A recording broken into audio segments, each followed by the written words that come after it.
Tim Cook recently addressed rumors of his retirement, telling reporters he hasn't announced a departure and still loves the role. Yet, reporting on active succession planning continues to intensify. While the public focuses on who might eventually sit in the CEO's chair, the company is quietly managing a much larger transition. This is a chart of Apple's revenue from the most recent January quarter. At $143.8 billion, it represents a 16% increase year-on-year. These figures represent all-time highs for total company revenue, earnings per share, and the core iPhone and services divisions. Apple is not a company in decline.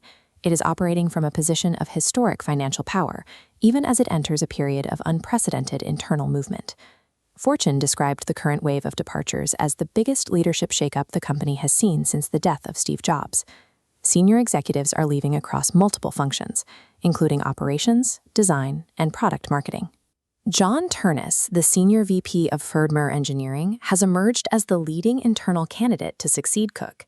His rise suggests a commitment to Apple's traditional strengths in long-cycle engineering and product coherence.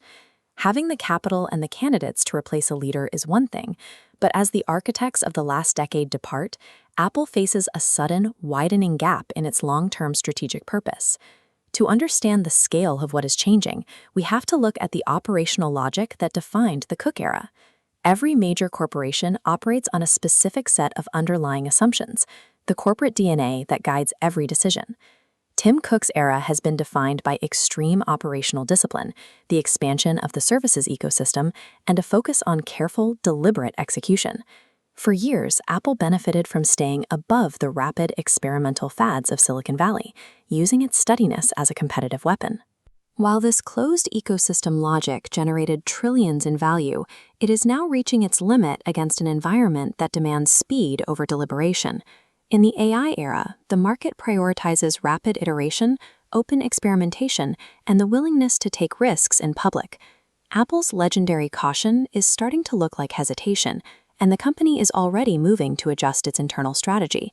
Apple recently hired former Google executive Lillian Rinharn to head AI product marketing, a clear attempt to reinvent Siri's position in the market.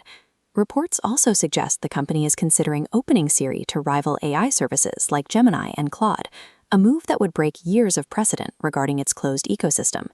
If John Ternus takes the lead, he will be doubling down on hardware discipline at the exact moment the market is demanding messy, rapid software pivots.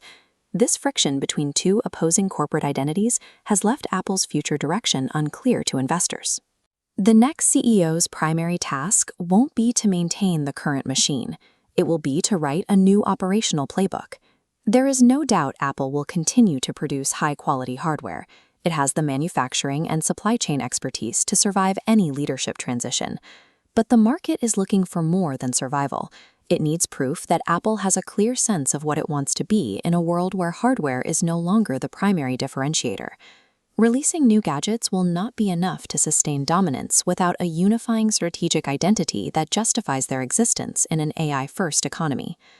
Replacing a CEO is a manageable administrative process. Replacing the logic of an era is a much deeper transformation.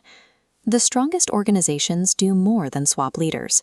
They renew their sense of purpose while preserving the core values that made them successful. Apple still possesses the wealth, the brand loyalty, and the vast ecosystem needed to make this transition. The open question is whether the company has a proactive vision for its next era, or if it is simply reacting to the changes around it. The real story isn't the gossip about who takes the chair.